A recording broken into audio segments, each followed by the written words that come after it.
Secondary shameless John.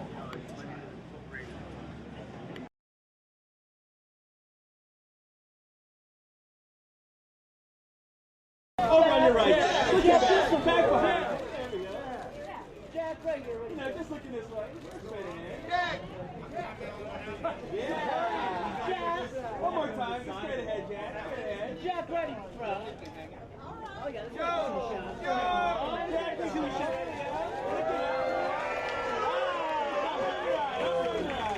John, check those eyes.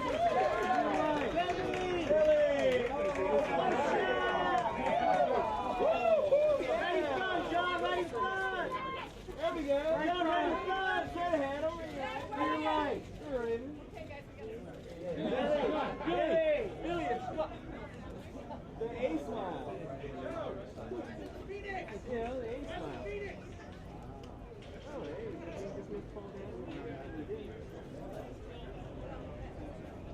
hey. Paul Bannon and Billy Kazan. Is that what that was? I think so. I want to say it is. No, it isn't.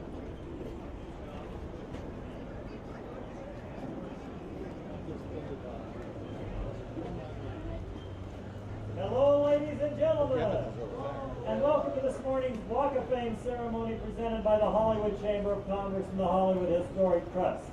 We are delighted today to honor a very prolific film star as he is honored with the 2,469th star on the Hollywood Walk of Fame. Today, Hollywood honors John Cusack.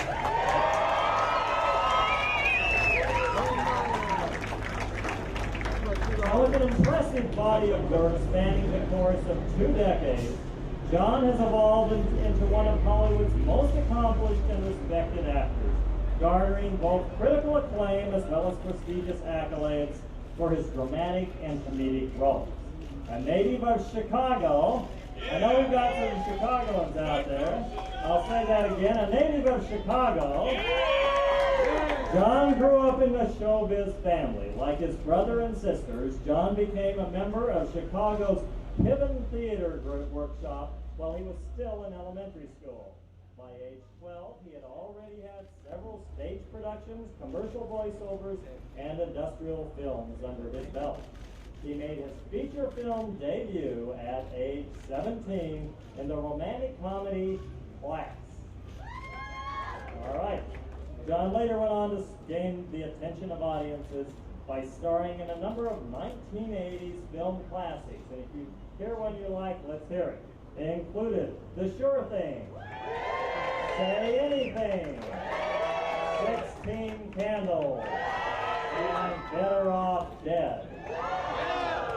The actor shed his teen heartthrob image by starring in a wide range of dramas, thrillers, and comedies, including The Grifters, 8 Men Out, Being John Malkovich, Grosse Point Blank, and High Fidelity. Now, for that film, he was nominated for a Golden Globe Award for Best Performance by an Actor in a Comedy or Musical.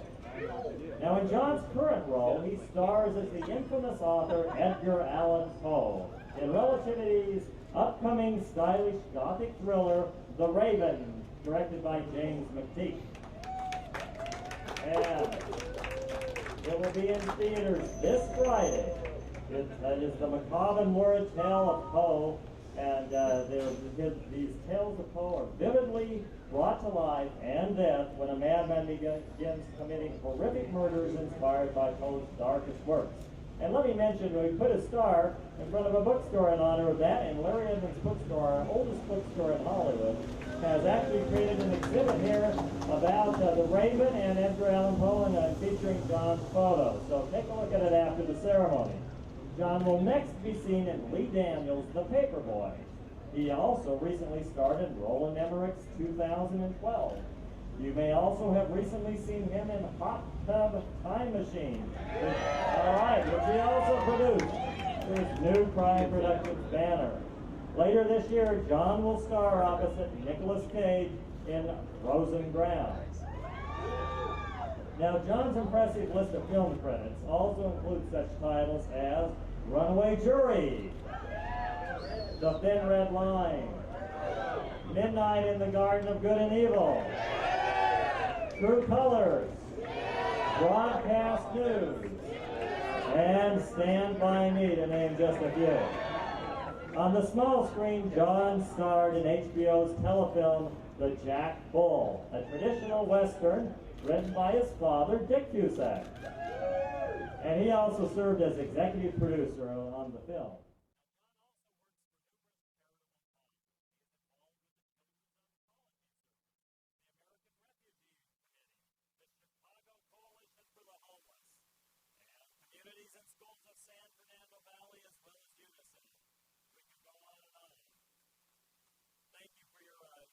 Work to these numerous charities done. But without further saying, let's help me bring to the stage now our honoree, John Cusack.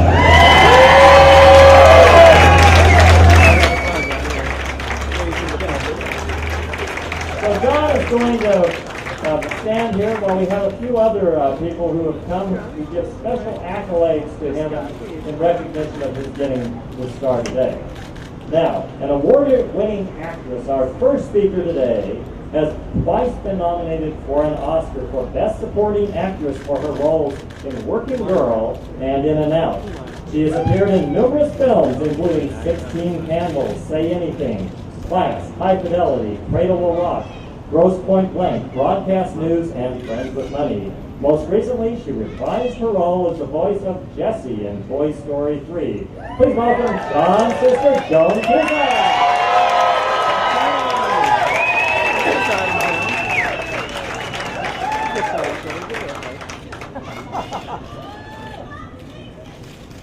Ladies and gentlemen, what a great pleasure it is to stand up here and tell you about someone I love.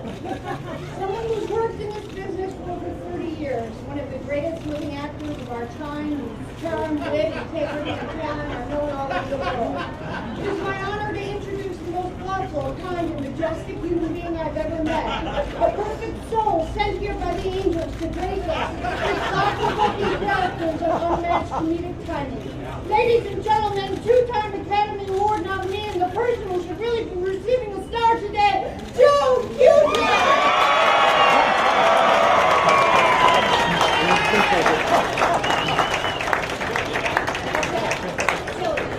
I'm really happy to be part of this huge accomplishment of my sweet brother. Today, John is being honored with the star on the Hollywood Walk of Fame. But the truth is, we have always known this. But what makes someone a star? Is it at 45 having starred in over 60 films? Is it having worked steadily, consistently, and with integrity for over 30 years? Is it making over $1 billion in ticket sales, and that's just in the last 5 years? Well, maybe. Sure, he's handsome and talented, authentic, and charming, and smart. And he seems to know how to capture something special and memorable time after time after time again. But he is so deserving of this distinction to me because of what he has done with what he has. He enters this group that is the best of the best because he turns around and makes a movie like Grace is Gone about the delicate and powerful reality of the burden of war, something so a part of our life today. Or movies about the controversial questions of real-life villains like Max.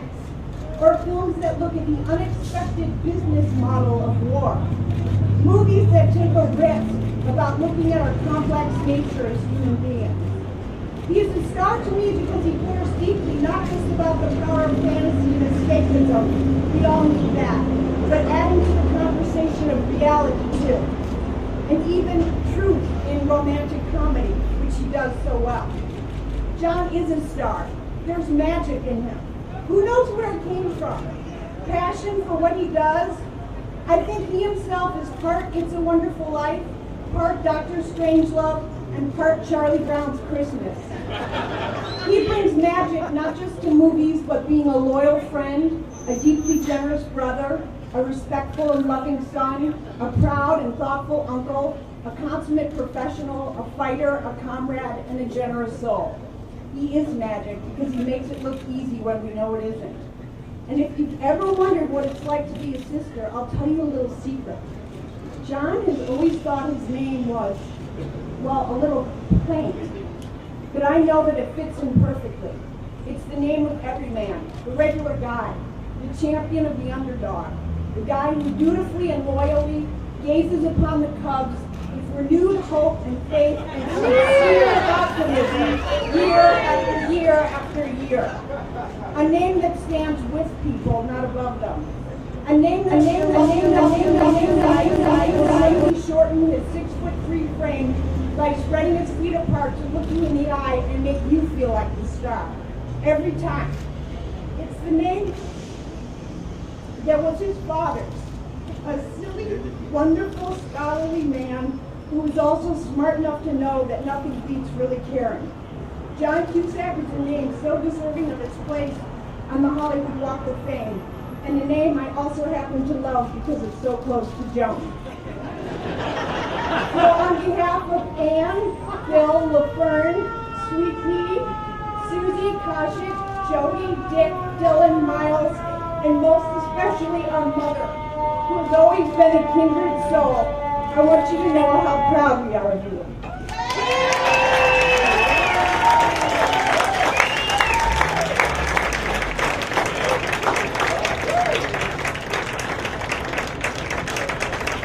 Joan, that was great. Jack, I don't know what you're going to say after one, but two will come out of something, right? So let me tell you about our next speaker. He's one of the funniest guys in town. You have heard him in the films Kung Fu Panda 1 and 2. And you have seen him in School of Rock, Gulliver's Travels, The Muppets, Bobby Thunder, Nacho Libre, and many more. In October, you will see him in The Big Ear. Please welcome comedian, actor, and musician, Jack Black.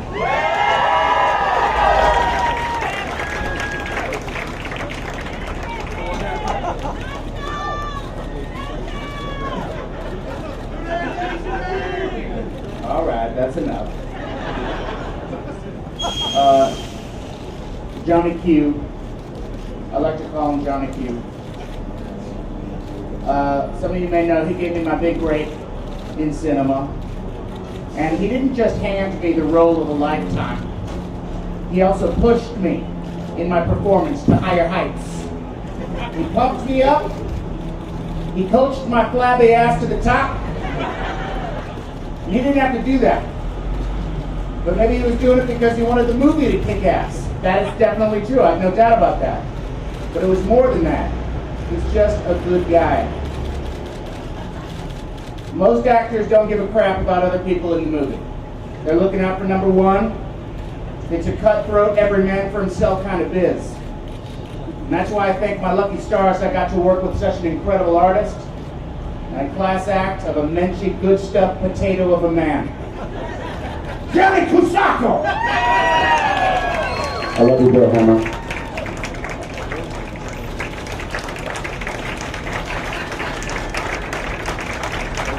Thank you, Jack Black.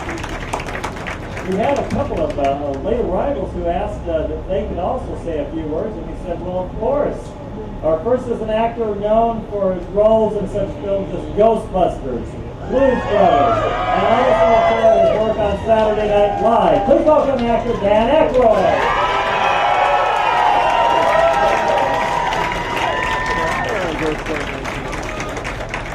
Such an honor they put you next to Dennis Day.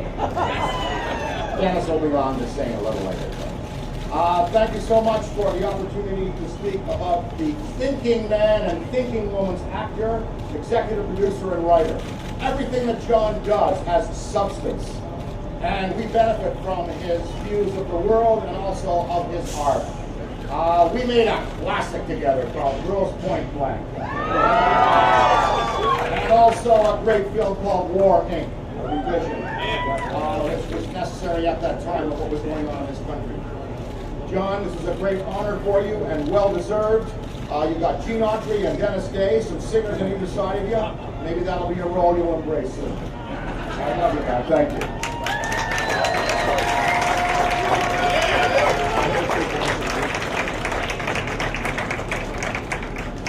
Let me acknowledge actor Luke Evans from The Raven, who is with us. And Our next speaker is another Walk of Famer. He has a star just down the boulevard.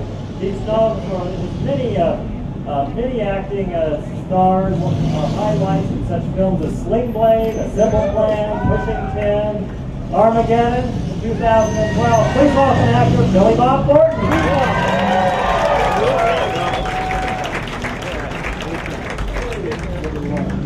So, John's only done 2 movies in his entire career that nobody saw, and I was in both of them. And yet he's still my pal. He's still talking. You know you got a good friend when you got a Cardinal fan and a Cub fan who are still buddies. That's those guys. Who's your Cubby? There you go. But one way or the other, I'm not going to bore you guys. I'm going to let you get to the man. But I just want to say everything that these guys have said about John and what his sister said is all the truth. It's politically correct to say when you work with somebody, oh, they're wonderful and whatever. But with John, you don't have to lie. You can actually stand right in front of people and say it's one of the best guys you'll ever work with in Hollywood. He's an honest guy, he's a great actor, wonderful talented guy, and a cool friend, one of the best humans you'll ever meet in any field. So he deserves this and many other things. I won't tell you the things that he's done to me over the years in terms of practical jokes, but he's the best at that too.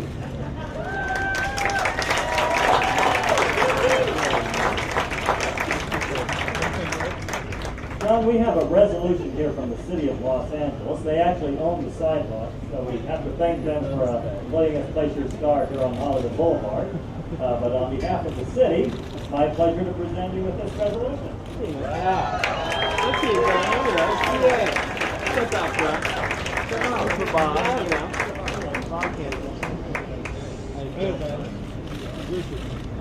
John, take us ahead.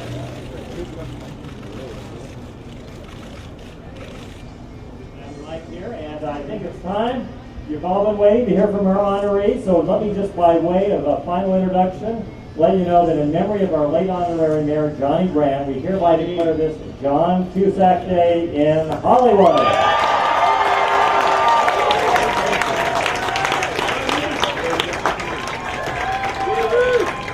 Hi, thanks very much.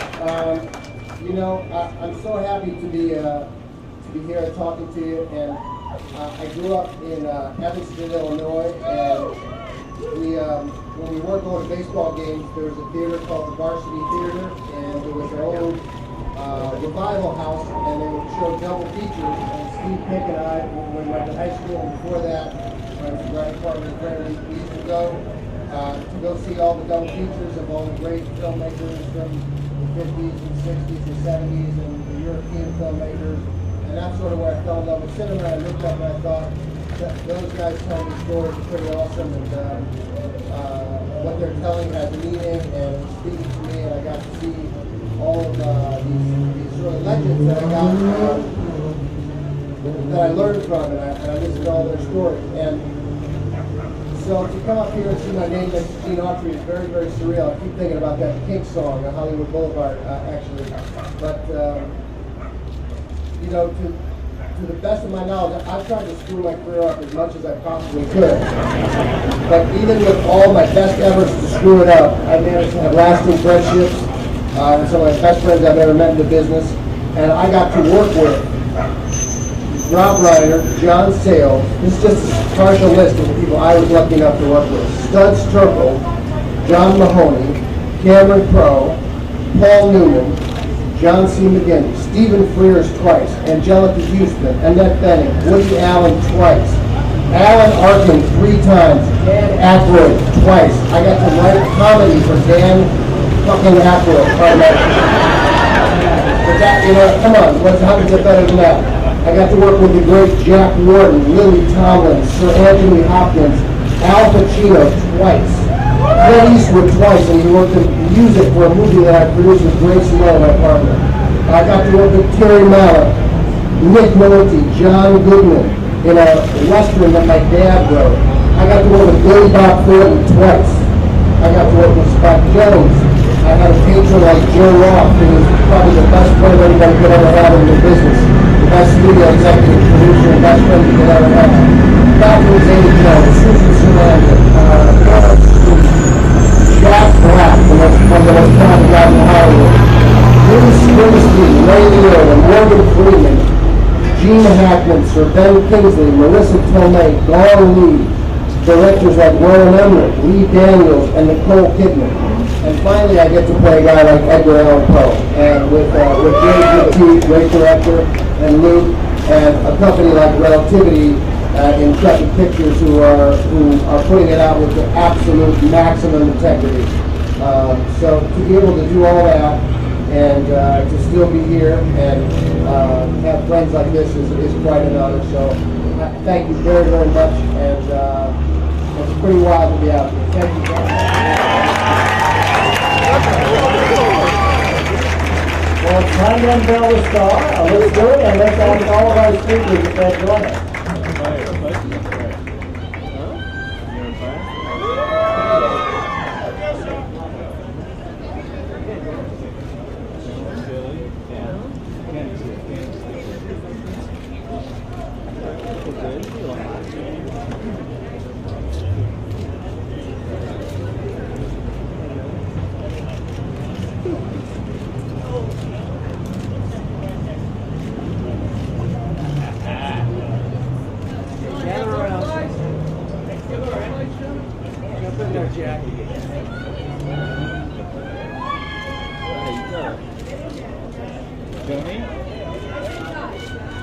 Ladies and gentlemen, we proudly welcome to the Hollywood Walk of Fame, John Cusack.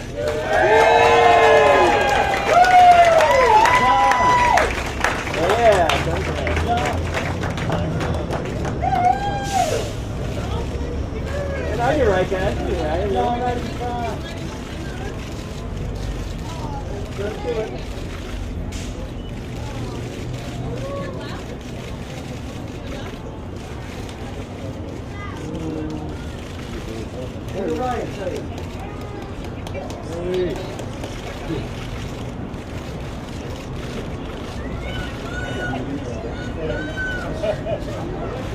Jack, move in a little bit. Jack, can you move in a little bit, please? There we go.